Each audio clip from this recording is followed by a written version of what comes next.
Hoje contamos com a presença de Luiz Henrique da Silva, presidente da Federação Espírita do Paraná, com quem vamos conversar sobre o homem integral.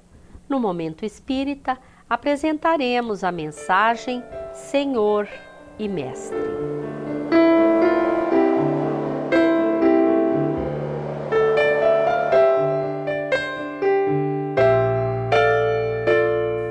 Olá! Quais são as características que definem o homem integral? Poderíamos dizer que o homem integral é o indivíduo que desenvolveu ao máximo as suas 3 faculdades essenciais: a faculdade de pensar, a de sentir e a de querer, ou seja, a razão, o sentimento e a vontade. É aquele que tem consciência de si mesmo em sua dimensão física, mental e espiritual, não descuidando de aperfeiçoar-se sempre. É aquele que está comprometido em adequar seu viver à exemplificação de Jesus Cristo. Vamos compreender melhor esta questão conversando com Luiz Henrique da Silva, presidente da Federação Espírita do Paraná, depois do Momento Espírita.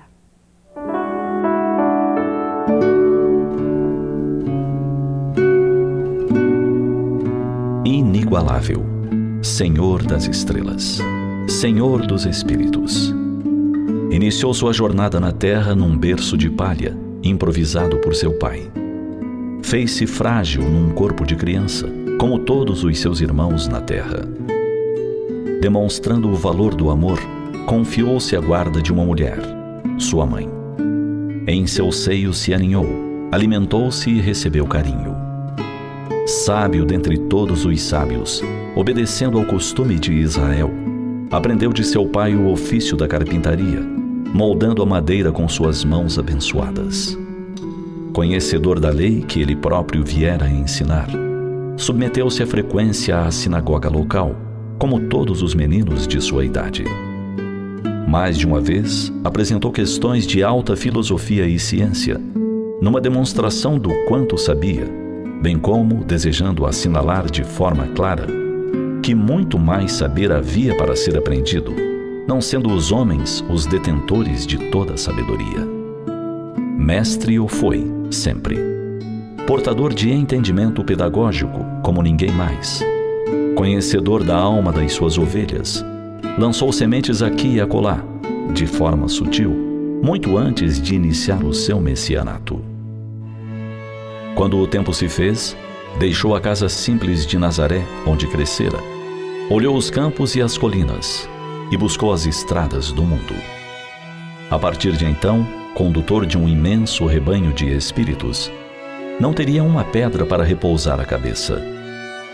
Onde passou, fez amigos, lecionando que o homem foi feito para viver em sociedade e viver bem com todos. Granjeou amigos entre os pobres, os ricos, os doentes e os que esbanjavam saúde, moços e velhos. Não deixou de buscar ovelhas desgarradas em terras estranhas, distribuindo suas bênçãos em nome do amor que representava. Curou cegos, afirmando que é preciso ter olhos de ver.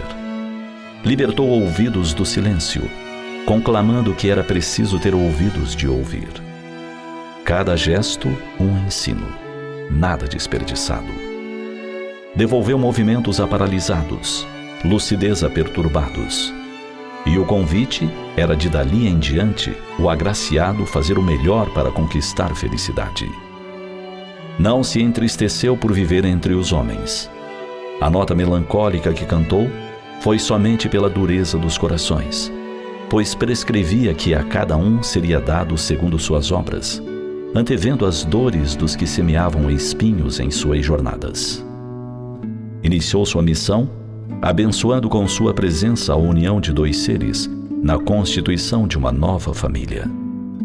Como convidado nos banquetes do mundo, serviu-se das oportunidades para distribuir a sua luz a todos os convivas. Entregou-se no momento oportuno ao martírio, como um cordeiro ao sacrifício. Da mesma forma que o berço, foi-lhe improvisado o túmulo para o depósito do corpo por um amigo conquistado para o seu reino. Apresentando-se glorioso aos discípulos após a morte, num atestado da imortalidade, despediu-se num dia de luz, na mesma Galiléia, onde entoara o mais belo canto que a humanidade jamais ouvira. E nos aguarda no seu reino de bênçãos, amando-nos ainda e sempre. Jesus, Mestre e Senhor, caminho, verdade e vida. Sigamo-lo.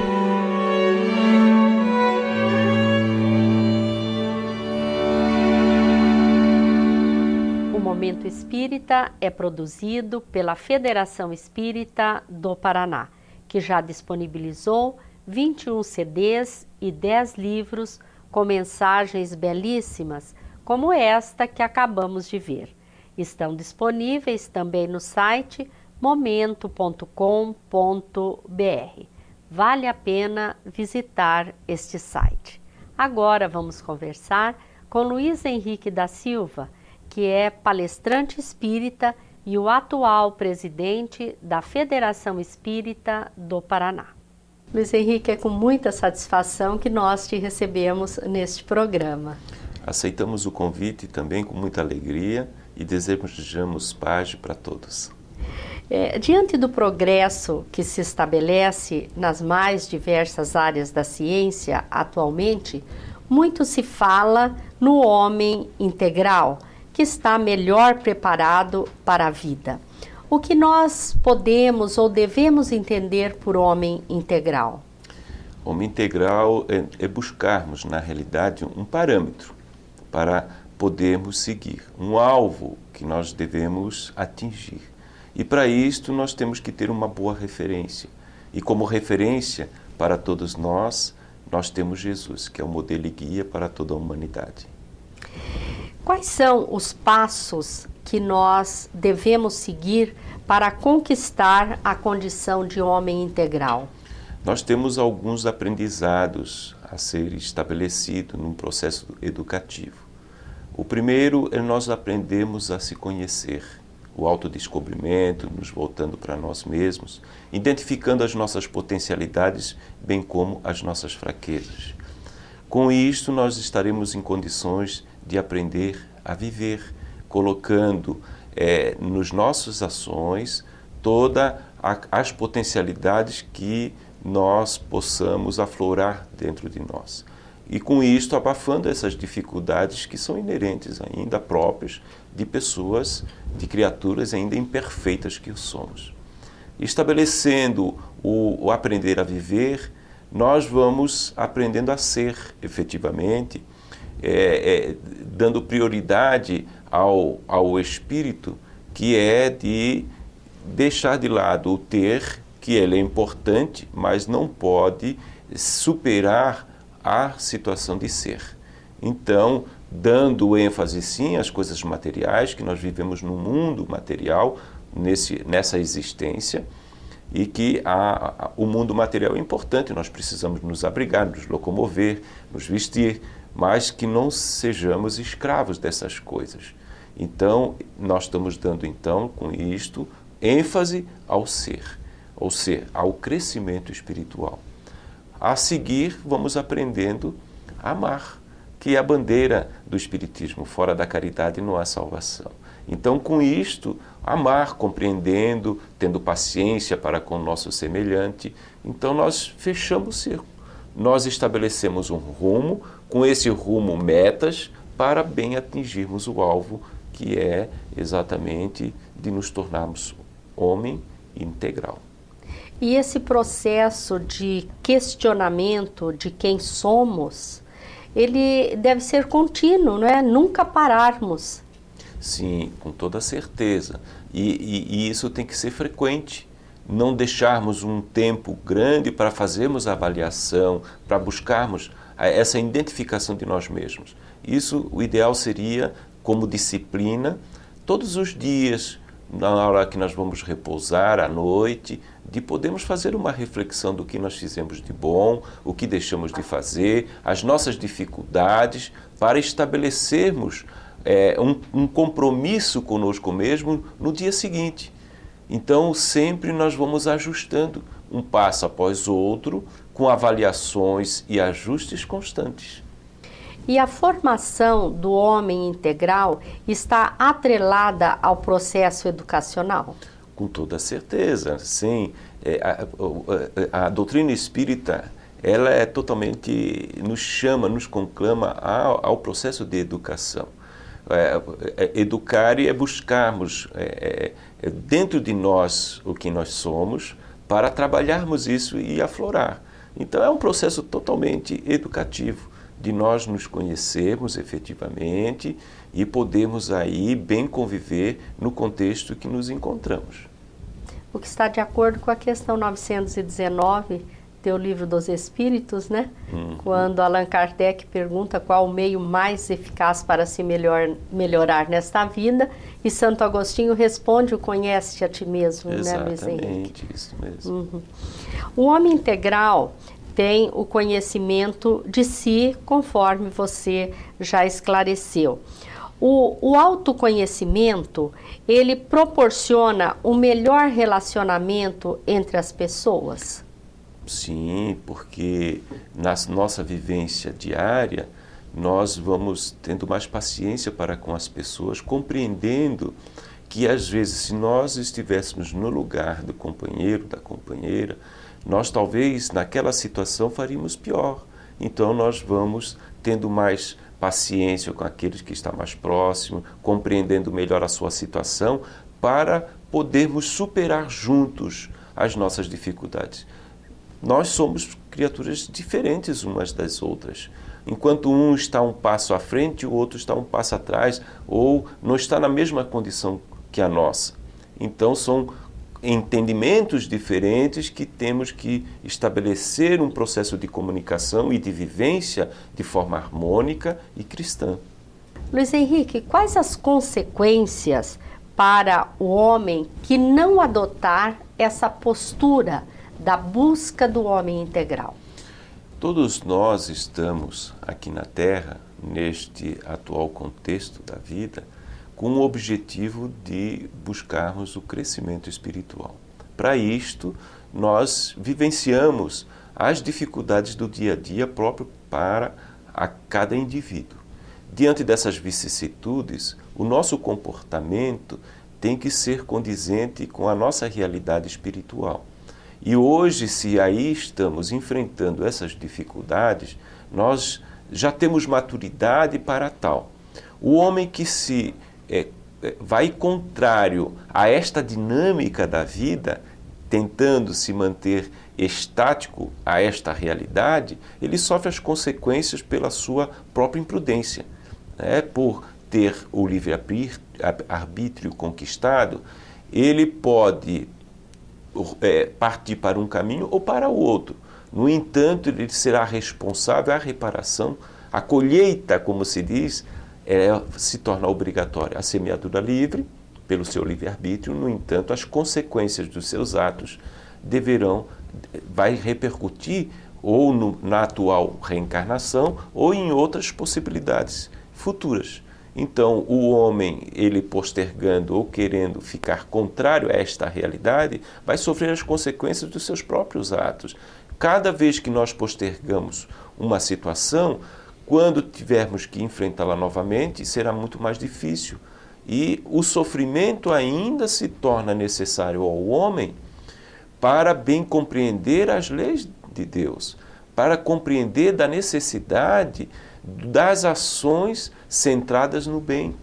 Enquanto isto, nós sofremos essas consequências próprias de nós mesmos, da nossa imprudência. Então, todos nós sabemos que o retorno virá de uma forma ou de outra. Nós não podemos enganar a nossa consciência. As leis de Deus estão inseridas na nossa consciência. Tanto que sabemos quando erramos, nós sabemos o que é certo e o que é errado. Então, mesmo com os nossos comportamentos de forma errada nas nossas ações diárias, nós estamos tendo essa percepção do erro. Então não enganamos a ninguém, enganamos a nós mesmos.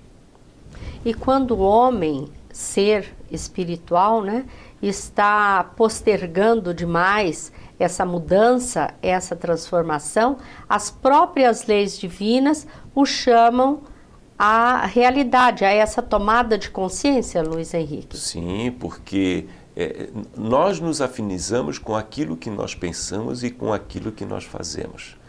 Essa é uma realidade, quer seja no contexto do plano material, quer seja em relação ao contexto do plano espiritual, porque o intercâmbio do plano espiritual com o plano nosso da matéria é muito grande, não é? Então nós, com o nosso proceder, com o nosso pensamento, nós nos afinizamos àqueles que querem o bem ou não, e as consequências virão, e nós teremos que sentir toda essa situação e, em função disto, fazer as mudanças que se fazem necessárias. Um processo de dificuldade na vida, quer seja de ordem emocional, de saúde, está muito ligado a essa situação do ser. Então a dor é um processo de chamamento, né? É educativo, queiramos aceitar ou não, é educativo, porque quando nós sofremos, e a dor, porque sofrimento e dor têm algumas diferenças, né? Porque o sofrimento é aquele vazio que nós sentimos interiormente. É de ordem moral, não é? A dor, tanto a dor como o sofrimento, nos faz refletir. Por exemplo, se eu como demais, às vezes eu posso ter uma indigestão, um problema, uma dor de barriga. E diante disto, eu disse assim, mas como era bom, antes quando eu não tinha esse problema, eu poderia fazer uma coisa ou outra, né? E isso nos faz refletir. E essa reflexão nos faz sentir o gostinho da normalidade, das coisas boas, e então nós começamos a nos programar melhor em relação àquilo que estamos fazendo. Isso é mudar o foco, né, da nossa situação para voltarmos ao rumo correto, que é aquele alvo que queremos atingir, né? E aí sim nós vamos começar a caminhar no rumo que nós estabelecemos para as nossas vidas, que é atingirmos essa condição de um homem integral. E tanto é real isso que é muito comum nós vermos pessoas que após uma dificuldade, um sofrimento muito grande, ela faz uma mudança, uma transformação na sua vida, né? Correto, correto. A religião, ela poderá ter um papel auxiliar ao homem nessa busca? Sim, porque a religião, ela tem como objetivo aproximar o homem de Deus. Mas o que se torna determinante é a religiosidade. Não importa se nós somos católicos, evangélicos, espíritas e assim por diante, né? Nós encontraremos várias religiões nesse nosso contexto. Mas o determinante é a religiosidade, que nos chama, que nos aproxima efetivamente de Deus. Não é esta ou aquela religião que tem essa incumbência. Ela tem, sim, por objetivo de chamar o homem à atenção dos valores, para que um homem possa desenvolver esses valores interiormente e aí sim se aproximar das esferas superiores. Aproximando das esferas superiores, estamos nos aproximando de Deus cada vez mais. Porque Deus, como as leis de Deus estão na nossa consciência, Ele está presente em tudo, né? Você já se referiu a Jesus como nosso modelo e guia a ser seguido. Mas nós sabemos que em termos evolutivos nós estamos muito distantes de Jesus ainda, não é? Na nossa condição, quais são as condutas que nós podemos ter para nos aproximarmos deste homem integral? Veja que nós falamos que a bandeira do Espiritismo é que fora da caridade não há salvação, não é? A caridade, ela começa num ponto e tem uma abrangência muito grande, dependendo da condição, da maturidade de cada criatura. Então, nós vamos superando essas dificuldades lentamente. Ora, é um passo após outro, não é? Quando nós estabelecemos um foco, um objetivo para as nossas vidas, nós vamos tendo metas, mas nós não vamos chegar nesse foco, nesse objetivo, numa encarnação, não é? Num processo momentâneo como este, transitório, de curta duração. Mas, se nós estivermos atentos a isto, nós vamos dando um passo após outro. Daqui a pouco, numa existência de 50 anos, de 40 anos, de 70 anos, de 80 anos, nós estaremos fazendo e temos já conquistado muitas bênçãos, muitos valores, muitas riquezas. E a busca o que devemos buscar são esses valores da alma. Essa é a verdadeira riqueza para o ser espiritual. Isso quer dizer o aprender a ser efetivamente, e substituindo o ter pelo ser, dando mais ênfase ao ser. Não que nós venhamos a esquecer o ter, porque nós estamos no mundo material, mas não se torna mais o nosso foco. Então, hoje, nós estamos assim, acordamos cedo, vamos trabalhar, depois chegamos em casa cansados, aí ou muitas pessoas vão para um barzinho, ou vão fazer outras atividades, chegam em casa super cansado, caem na cama, dormem, acordam no outro dia e assim sucessivamente. Nos finais de semana a mesma coisa. Chega num ponto que não aguentamos.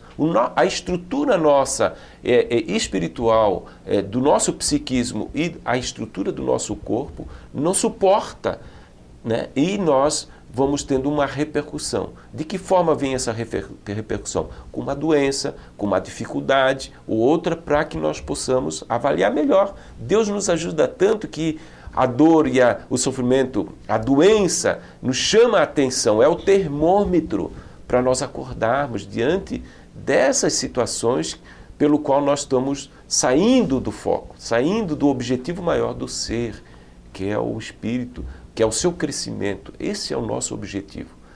Claro, sim, que nós vamos enfrentar todas as vicissitudes, todas as intempéries, né? As tempestades, os ventos, mas nós daqui a pouco estabelecemos o rumo, olhamos a bússola, nos posicionamos melhor para continuar a nossa trajetória. Assim somos nós no dia a dia. Não podemos esquecer o que temos para fazer. Passamos por dificuldades, sim, enfrentamos, sentimos algumas repercussões, mas retornamos ao rumo.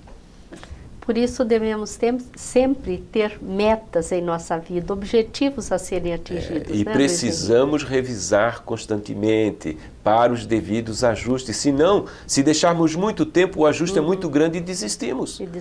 Não é? Então, assim fazem as empresas com seu planejamento estratégico. Elas estabelecem para a definição do seu planejamento estratégico os pontos fortes, os pontos fracos, estabelece os fatores críticos do seu sucesso para bem desenvolver um produto que possa atender à sociedade, às pessoas. Então, ela tem que fazer esse planejamento e, de tempos em tempos, ela faz uma revisão para ajustar, para se posicionar diante da sua missão como empresa para bem atender o público, com a venda e ter melhores resultados com seus produtos. Luiz Henrique, nós ficamos muito felizes por ter você aqui conosco, agradecemos a sua participação, agradecemos a todos que mais uma vez estiveram conosco e lhes desejamos muita paz.